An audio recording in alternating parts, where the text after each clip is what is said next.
G'day guys, welcome to episode 3 of the Home of the Moon renovation. Now, if you didn't see my update video, I just want to start by saying this is going to be a big episode. I've done a lot of things and I've done them in an odd way just because of how things have been scheduled as far as, you know, concrete arriving, windows arriving, and I'm just trying to figure out what I can do while I wait for other things. So I'm a bit all over the shop with different rooms and different milestones in the house, but I'll run you through what I've done and show you what I've done as well with what I've filmed, but I'm going to explain a few things just because I didn't explain them at the time. So I'm going to explain them now as we watch the footage and keep you up to date.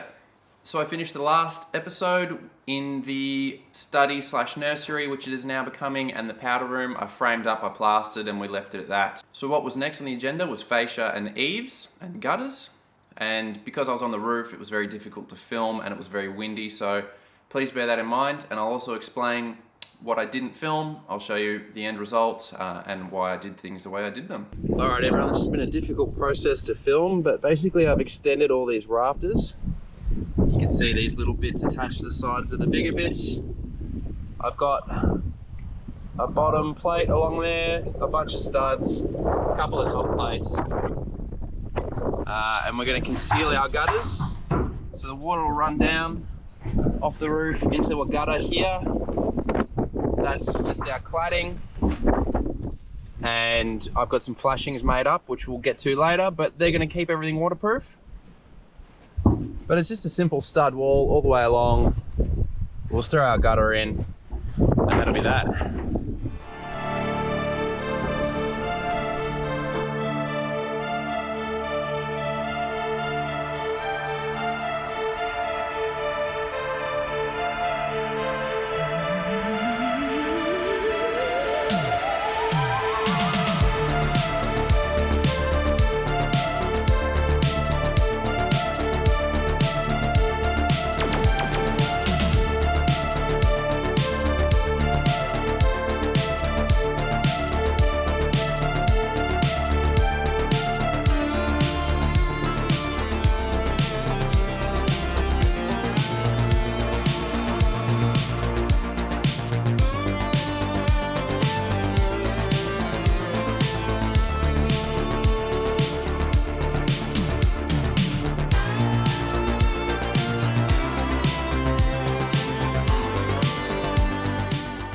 Now the fascia I created by building a frame and then installing some cladding to that. It's called shadow clad. It's just a grooved plywood kind of timber. So I'll show you what that looks like, but basically it comes in big sheets and I cut it into smaller pieces and then just ran that along the perimeter of the fascia, and then we did our cappings on top of that. Now this is a leftover sheet of that shadow clad. I've just used it to board up a hole for when the windows arrive.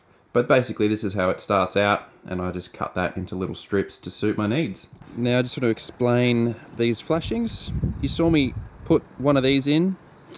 Now that is to cover the gap that was created when we extended the timbers, and all of that was just to accommodate the new style of fascia. So we've got this flashing in, bridging the gap, and then we have a capping on top, and then we have a different shape of capping which keeps the gutter watertight and protects the fascia and the top of this wall as well. Flashings are a bit of a hard one to explain, but I hope you kind of get the picture here.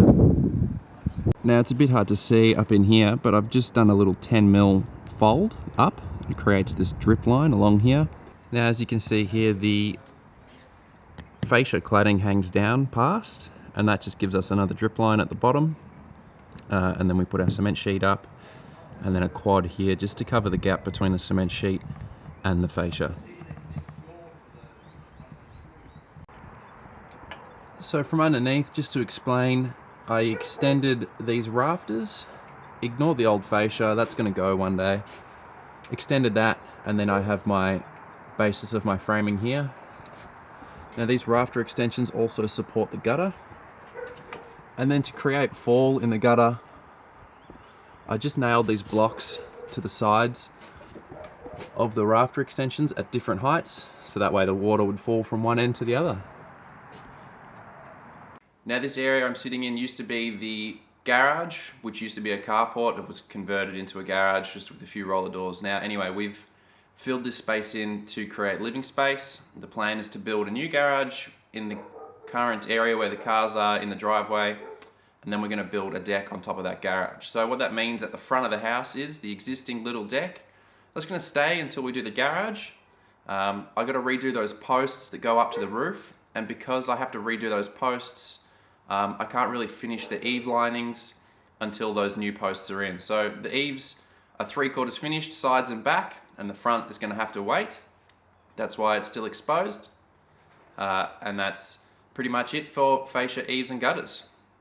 Now the plan of attack in this video was to prioritize the concrete, because once the concrete was in, we could build the walls and brace the house, and once the house was braced, it would stop moving, and then we would be pretty sure that the tiles wouldn't crack, because the end goal was basically to finish the ensuite and we would have a comfortable place, one to bathe the baby and ourselves and have a nice shower and all the rest of that. So the ensuite was always a priority, but we had to concrete and frame and brace before we could do the ensuite. So as you can see, that's all done, and we'll show you the ensuite and all the rest of the framing as we go.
Why is your battery on your circuit?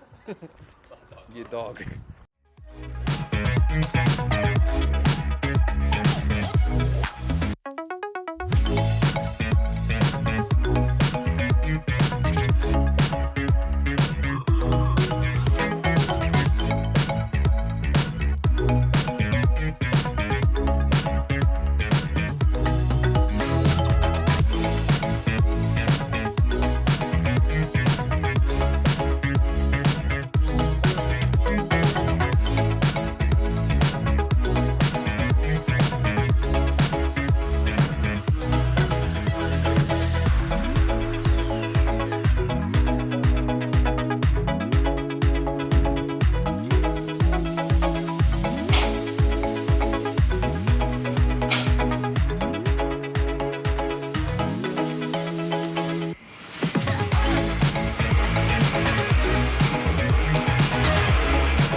Now downstairs we just foiled up. We did a lot of brace ply and then just covered it with foil like you can see, but upstairs we did it back to front just so that we could get the house looking a bit nicer in the short term. We put some insulation in the walls, put the foil back on, and then we did the plywood over the top. So that black plywood is just bracing, and then yeah, we painted it black just to make it look nice, but that will get covered up later with the final cladding down the road. Now I know it's a bit difficult to understand what's happening with framing. You kind of, when you film it, you kind of get lost in all the depth of all the timbers, and there's no real walls to help you understand what's happening. So I'm just going to explain that really quickly. This room here, the storeroom, you can see where the existing floor is. We have removed that door and relocated it at the back to keep it secure. And you can see that where these bricks are, where the new meets the old, that's where the wall used to be. So we've moved things around. We've created a laundry here, and the room that was here is still there. It's just going to be a bit smaller, and we'll remove that toilet and shower and just make it a nice third bedroom. So we had to build this wall first so that we could remove the pole and the beam that was above it, just to create this living space the way we wanted it. Now that had to happen before we could tile upstairs, just because there might have been a little bit of movement and I didn't want to crack any tiles. So that's why we prioritized down here before moving on to the ensuite.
Now, one thing I failed to explain in this walk-in wardrobe is we picked up these cabinets second-hand as well off Facebook Marketplace, and they're so close to the roof that we actually had to remove the cornice so that the cupboards wouldn't hit the cornice and so that we could get the cupboards all the way up against the back of the wall.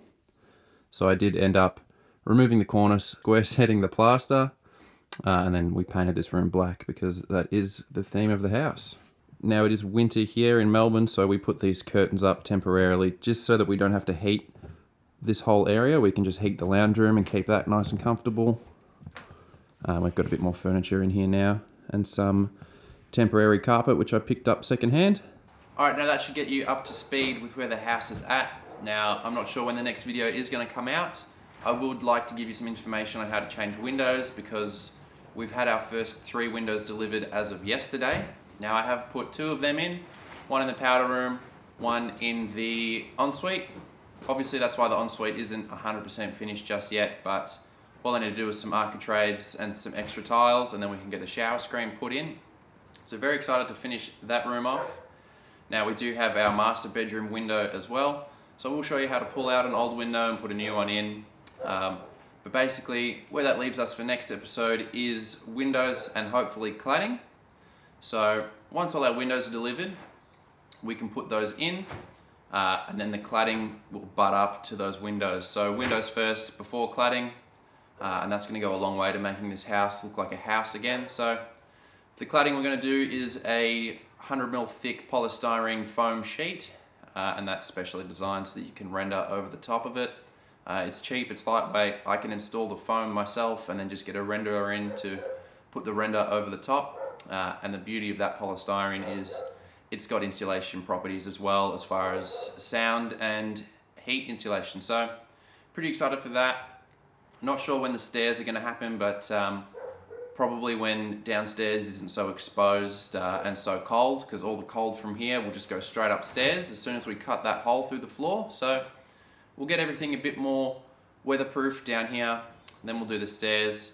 And then the kind of top level and bottom level will become one house as opposed to kind of this walking outside then back inside kind of a deal. So after that, who knows what's going to happen. Maybe we'll throw some plaster up around here and get a guest bedroom happening and yeah, make it a home again. So thanks for sticking around. I know it's been a big episode. I'm very grateful for all the subscribers out there. So please, if you haven't already, consider subscribing and yeah, follow along and we'll see you next time.